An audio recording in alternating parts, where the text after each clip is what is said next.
Assalamualaikum teman-teman, perkenalkan saya Saka Pandeka, kelas 10 Sija 2. Kali ini saya akan review buku Sang Pemimpi. Saya nggak ada buku fisiknya, saya baca e-booknya. Ada buku fisiknya, cuma di rumah saya nggak bawa, berhubung di sekolah lagi penugasan. Jadi biar cepet aja, langsung aja bahas. Jadi setelah saya buku ini cetakan pertamanya rilis di Jogja tahun 2006. Tentu masih karya Andi Hairata. Ini buku kedua dari sebuah tetralogi Laskar Pelangi. Saya sudah baca buku pertamanya. Kesan pertama saya waktu pertama membaca buku ini beda ya. Dari sebelumnya yang Laskar Pelangi itu menceritakan gimana si MCC tokoh utamanya ini masih anak-anak. Jadi dari segi penceritaan itu di buku keduanya terlalu dibuat terburu-buru. Jadi di yang buku sebelumnya itu sewaktu si MC ini namanya Ikal. Nah, si Ikal itu masih SD. Ini dibuat benar-benar per hari, per tahunnya itu dibuat secara perlahan, detail, dan ceritanya lebih ringkas namun tetap nggak terburu-buru gitu. Berbeda dengan buku keduanya, ini kita sudah jarang banget dikasih highlight dari teman-teman SD-nya, bahkan teman akrabnya si Ikal, teman-teman mainnya sebelumnya. Tapi di sini uniknya kita diperkenalkan sosok baru dari saudaranya Ikal. Jadi nggak cuma dari teman SD-nya aja, kita juga dapat sosok namanya Arai. Jadi waktu dia menjemput itu saya suka karena masih ikonik ya, ciri khas orang Blitong gitu. Dijelasin di situ cukup detail untuk mungkin pakaian yang digunakan atau kendaraannya. Mereka akan naik kapal bareng para guru-guru. Itu menurut saya masih dapat cerita sambungan dari sebelumnya. Cuman kalau dibilang ini mungkin karena berkesambungan itu, buku ini nggak cocok kalau dibuat baca satuan. Jadi ini buku itu benar-benar harus baca dulu, harus ngerti dulu buku sebelumnya, baru buku yang sekarang baru ngerti. Beda dengan buku sebelumnya. Kalau buku sebelumnya kita baca satuan, kita sampai akhir, mungkin kita bisa dapat satu cerita di situ. Nah, kalau buku kedua ini benar-benar kita harus tahu sebelumnya. Dan meskipun harus tahu sebelumnya, bedanya itu kalau buku yang sekarang tetap jadi buku ini tidak bisa dibilang satu buku kesatuan. Jadi kita harus baca buku sebelumnya. Cuman antara cerita dengan buku satu dan buku yang sekarang itu berbeda ceritanya. Cara penceritaannya beda, karena mungkin ya si tokohnya udah gede, udah mulai jalan-jalan. Apalagi nanti katanya buku ketiga itu mau ke Eropa, dia udah jauh banget dari yang orang miskin. Tiba-tiba kok bisa gini dari SMP sampai dia naik kelas SMA. Itu menurut saya terlalu dibuat terburu-buru, jadi ya kurang nikmat aja. Jadi kesannya kayak bener-bener ngejar banget si mimpinya itu. Untuk penggunaan bahasa di sini sebenarnya masih dengan ciri khas Andra Hirata ya. Dia bahasanya cukup sulit untuk dipahami bagi kalangan yang awam. Mungkin ada beberapa bahasa yang menggunakan bahasa jarang orang dengar, bahasa-bahasa aneh, bahasa-bahasa daerah di sana, atau bahasa-bahasa sastra yang benar-benar kita nggak tahu mungkin. Bahkan saya beberapa kali ketemu dengan beberapa bahasa itu, beberapa kalimat itu saya harus searching dulu biar ngerti dulu.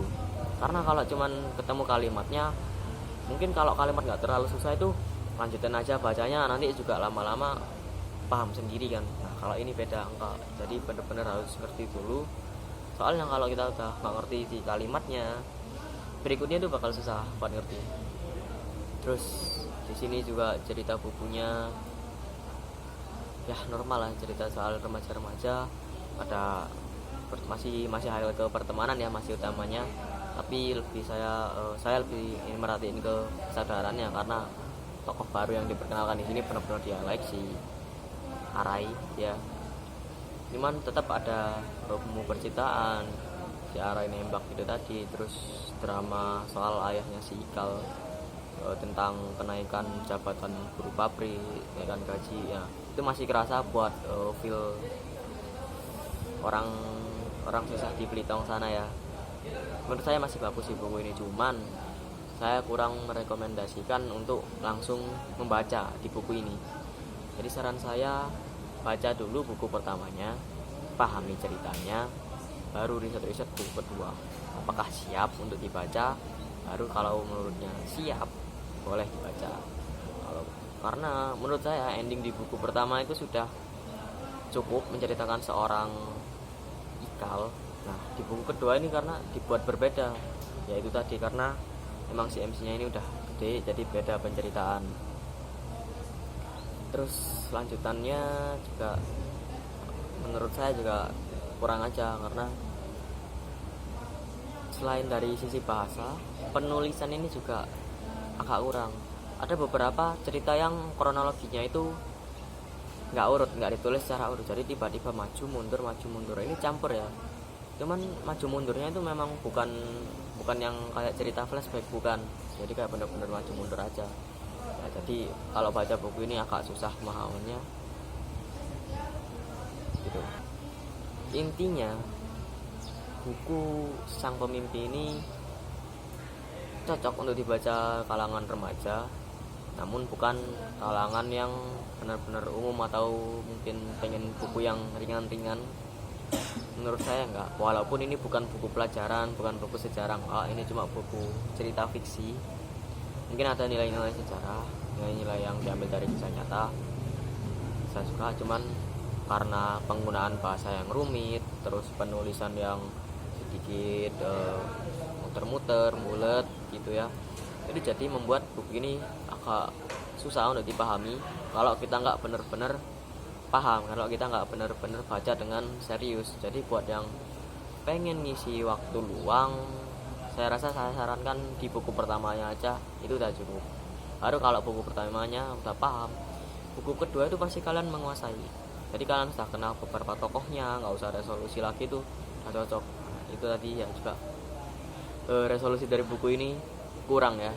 Terus masalah utama dari buku ini itu juga kurang penceritaannya, terlalu ada banyak penceritaan yang saya rasa eksekusinya kurang maksimal. Ada beberapa masalah yang menurut saya itu penting dan berpengaruh, diceritakan secara singkat aja, di skip secara kayak nggak biasa. Terus juga ada beberapa cerita-cerita kecil yang ditulis terlalu bertele-tele, terlalu panjang. Nah, jadi menurut saya itu yang bikin mungkin capek buat bacanya. Saya sendiri baca itu mungkin satu hari ini bisa 20 halaman, tapi besoknya paling 1 atau 2 halaman sudah capek. Baru 2-3 hari ke depan saya lanjut lagi, bisa habis paling 10-15 halaman. Besoknya lagi ya ulang lagi 1-2 halaman lagi, besoknya ya rehat lagi. Jadi ini bukan tipe buku yang bisa dibaca santai, cuman bisa dibaca santai apabila sudah ngerti ceritanya di buku pertamanya. Ya intinya itu, harus baca buku pertamanya dulu, harus ngerti dulu.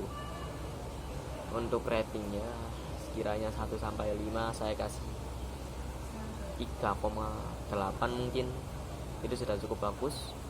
Namun saya kurang sedikit kecewa aja karena penceritaan si tokoh utama yang dibuat berbeda di buku kali ini. Jadi feel dari buku sebelumnya itu beda, ngerasa kalau ini buku tuh beda dari sebelumnya. Cuman kalau kita nggak baca buku sebelumnya, kita nggak bakal paham sama cerita yang sekarang. Ya itu aja. Sekian, terima kasih. Saya Saka Pandega, kelas 10 Sija 2.